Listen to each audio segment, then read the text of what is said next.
Hey, what's going on, guys? It's your boy the Juice. In today's video I'll be unboxing my 2019 gift, which is the Sony 24mm 1.4 G Master lens.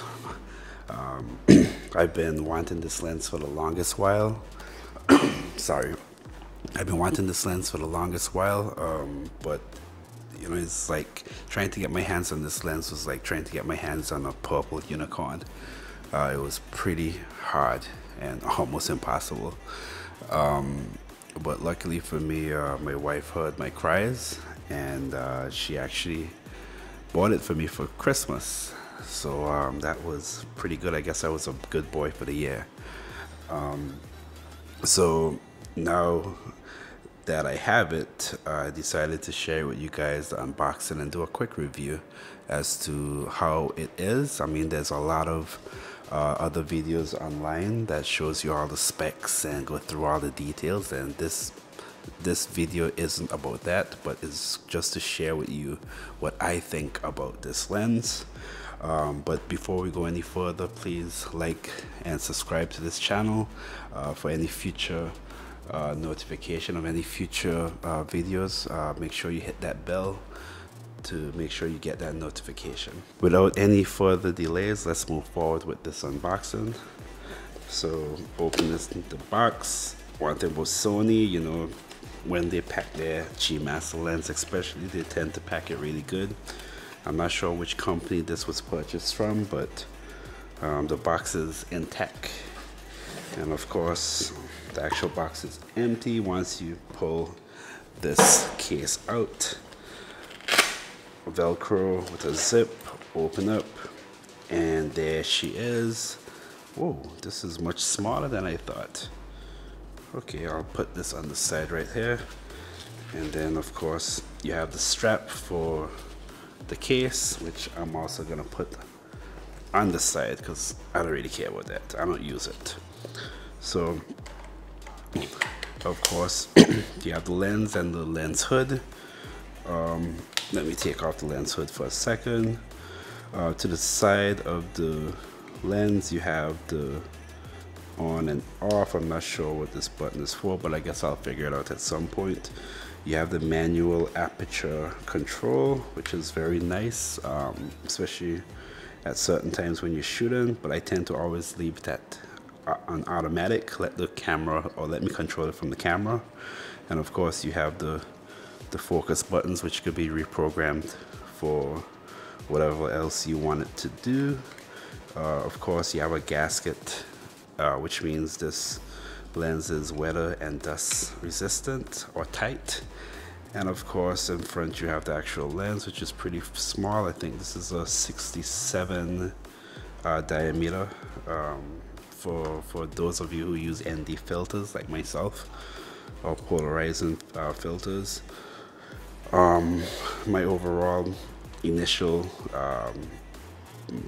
view of this lens is that it's pretty small, much smaller than I expected, and it's very light, which would be ideal for what I want it for. I'm really gonna use this for videos because I've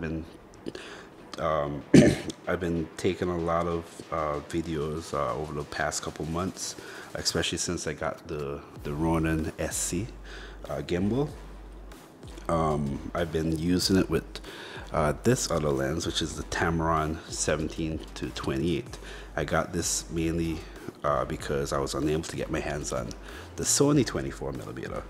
So I had to settle for something because, you know, the Ronin SC can't read, or it doesn't have a real big payload. So I needed something that's very small and light, and also had a decent low light capability. So this was, you know, making do, and it was very cheap.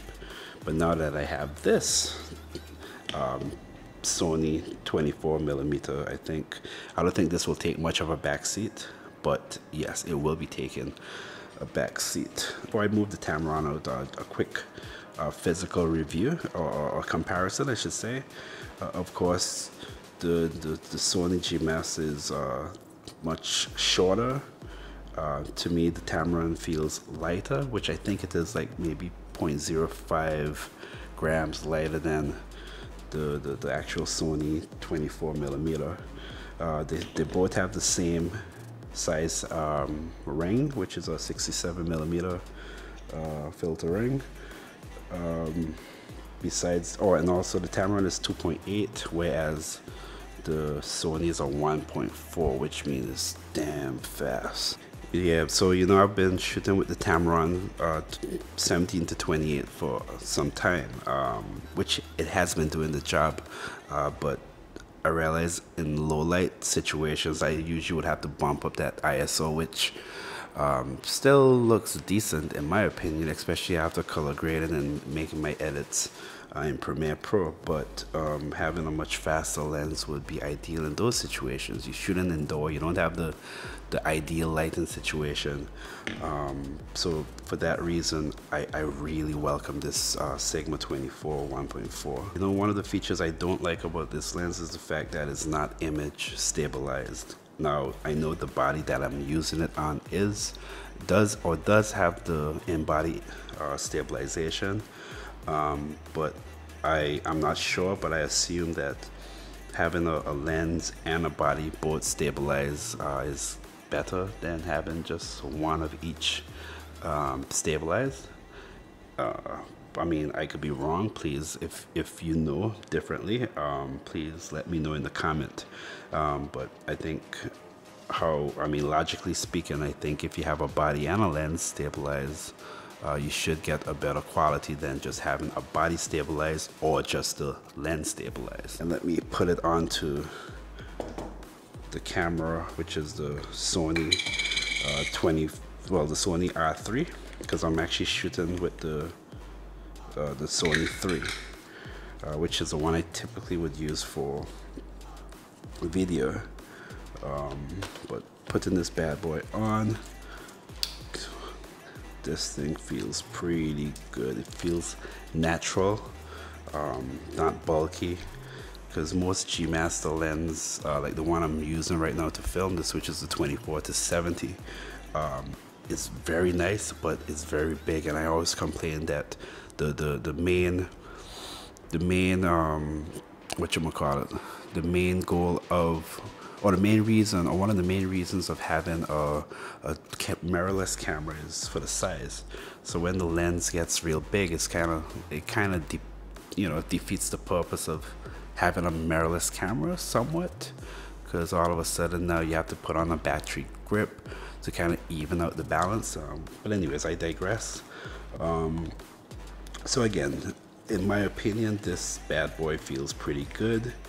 I'm gonna spend some time today really getting familiar with the lens, put it on my gimbal and see how it really feels. I'm gonna actually leave some example of I'm actually gonna leave some videos and pictures directly after the video, so you could get an idea as to how it looks, especially directly out of the camera with no form of color grading or anything of that nature.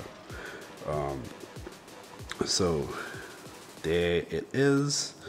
That is the Sony 24mm f1.4 lens, which, as I said, been very hard to get my hands on.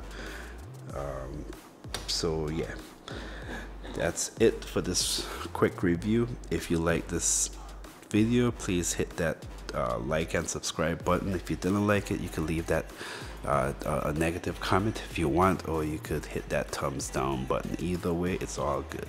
I welcome any kind of response. So until next time, peace.